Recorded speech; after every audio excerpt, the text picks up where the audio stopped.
Bismillahirrahmanirrahim. Selamat pagi Ibu dosen pengampu serta rekan-rekan mahasiswa Magister Teknik Sipil. Video ini saya buat tanggal 29 Mei 2026. Saya Edward Pan Martino pada kesempatan ini akan memaparkan mengenai tugas pertama, yaitu reflective review dari mata kuliah pengembangan prasarana wilayah dan kota atau PPWK. Tema sentral yang saya angkat adalah analisis holistik sistem infrastruktur sebagai sosioteknikal sistem menuju resiliensi wilayah. Mari kita mulai. Pertama, kita berbicara evolusi paradigma infrastruktur. Di slide ini kita melihat pergeseran cara pandang kita terhadap infrastruktur. Infrastruktur bukan lagi sekedar aset fisik statis berupa beton dan baja. Ia adalah sebuah socio-technical system. Jika Anda perhatikan tabel matrik di layar, terlihat jelas transisinya. Manajemen tradisional dulu hanya berfokus pada pendekatan supply side atau penyediaan fisik yang bersifat reaktif dan sektoral. Namun paradigma modern memaksa kita bergeser pada demand side management, integrasi multisektoral, dan yang paling utama berorientasi pada keberlanjutan lingkungan. Infrastruktur kini adalah urat nadi penentu pola spasial sebuah kota. Masuk ke topik kedua, mata kuliah PWK sampai UTS ya, tengah semester. Kita perhatikan secara seksama diagram siklus air terpadu atau sistem IWRM perkotaan yang tergambar di slide ini. Transformasi konsep drainase terlihat jelas di sini. Kita meninggalkan konsep lama drain off yang sekedar membuang air hujan secepatnya ke hilir. Pada visual di layar Anda bisa melihat bagaimana curah hujan ditangkap melalui panen air hujan di atap, lalu dialirkan infrastruktur seperti berorientasi dan sponge city, hingga akhirnya masuk ke kolam detensi dan sumur resapan untuk merecharge air tanah. Permodelan debit rasional yang mana Q sama dengan 0,278 dikalikan C dikalikan I dan kalikan A kini diaplikasikan bukan sekedar untuk membangun saluran yang besar, tapi air ditahan selama mungkin sebagai bagian dari ketahanan air bersih. Berikutnya masuk ke topik ketiga yang mengenai infrastruktur energi. Beralih infrastruktur energi visual kota masa depan dengan kincir angin dan panel surya di latar belakang ini mewakili transisi energi terbarukan. Namun inti dari slide ini pada matrik kuadran sinergi potensi energi versus alokasi ruang. Infrastruktur energi sangat tergantung pada tata ruang. Kuadran hijau di kanan atas menunjukkan zona prioritas utama, di mana wilayah dengan potensi energi dan kesesuaian lahan yang tinggi harus segera dieksekusi menjadi PLTS atau PLTB atau biomasa. Nilai energi return on investment atau ROI harus menjadi parameter utama sebelum kita mengeksekusi lahan untuk pembangkit. Masuk ke topik berikutnya, mata kuliah PWK sampai UTS ini mengenai mobilitas multimoda dan resiliensi.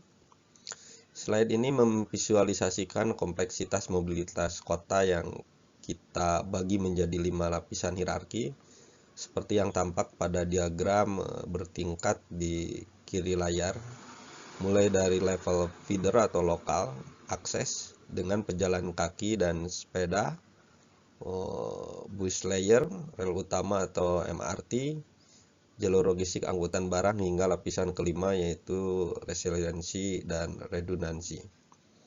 Kinerja transportasi tidak hanya diukur dari formula isi rasio, volume dibagi kapasitas, melainkan dari skema interoperabilitas hingga di sisi kanan layar. Sensor IoT dan cloud platform dan smart traffic signal berfungsi mendeteksi insiden sedini mungkin agar rute alternatif dan backup sistem langsung aktif saat terjadi bencana atau gangguan. Masuk ke evaluasi dan kritis serta sintetis strategi ya, dari semua topik. Jadi semua teori tadi, apa evaluasi kritisnya? Seringkali infrastruktur kita hanya mengikuti pertumbuhan atau follow the growth, bukan memandu pertumbuhan atau lead the growth. Untuk memecah kebuntuan ini, saya merumuskan resiliensi urban infrastruktur framework. Diagram alir besar yang Anda lihat di layar, kita mengumpulkan input multisektoral mulai dari transportasi, drainase, hingga data sosial ekonomi. Input ini tidak diolah secara manual, melainkan dimasukkan ke dalam mesin integrasi digital berbasis BIM atau GIS. Outputnya adalah manajemen aset berbasis risiko dan layanan infrastruktur resilient dan berkelanjutan. Baik, kita masuk ke tugas kedua mengenai review paper yang sudah disiapkan dosen. Ada kurang lebih 6 paper. Di sini saya ambil 2 paper untuk saya review. Jadi membawa kerangka besar tadi ke dalam sebuah analisis kasus yang lebih spesifik, saya menyusun kajian mendalam berjudul Integrasi Sistem Drainase Resilient dan Transit Oriented Development atau TOD, Analisis Multikriteria dan Perspektif Budaya Mobilitas Metropolitan. Kita masuk ke landasan teoritis, resiliensi dan budaya mobilitas. Perhatikan diagram pen di slide ini yang mempertemukan social sustainability, technical resiliency, dan urban planning menjadi integrated urban resilience. Ini adalah landasan filosofinya. Kita tidak bisa meniru mentah-mentah desain TOD dari luar negeri. Proyek TOD sering gagal karena kita mengabaikan mobility culture atau budaya mobilitas. Mobilitas harian masyarakat adalah interaksi antara jalanan, material, dan preferensi sosial atau simbolik yang sangat lokal. Drainase di kawasan ini juga harus bergeser dari sekedar proteksi fisik menjadi recovery capability atau kemampuan pulih dengan cepat. Baik, masuk kita ke metodologi Combined Adaptive MCMDM. Untuk membuktikan hipotesis tersebut, saya menggunakan metodologi yang kuat. Pada slide ini terdapat peta grader Jakarta yang membagi wilayah penelitian antara inner periphery Lebak Bulus dan outer periphery Bekasi, Tangerang, Depok, dan Bogor. Di samping kiri kita menggunakan Combined Adaptive MCDM, AHV, entropi, dan topsis. Kita tidak hanya memakai penilaian pakar yang subjektif, tapi menyeimbangkan dengan model probabilitas entropi yang rumusnya terlihat di tengah layar. Untuk mengukur ketidakpastian, selain hitungan matematis, evaluasi ini didukung survei primer terhadap 400 responden untuk menangkap aspek sosiokultural.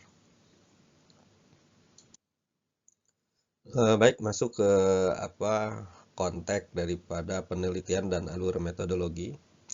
Visual di slide ini menyandingkan megahnya stasiun TOD perkotaan dengan realitas jaringan drainase beton konvensional kita.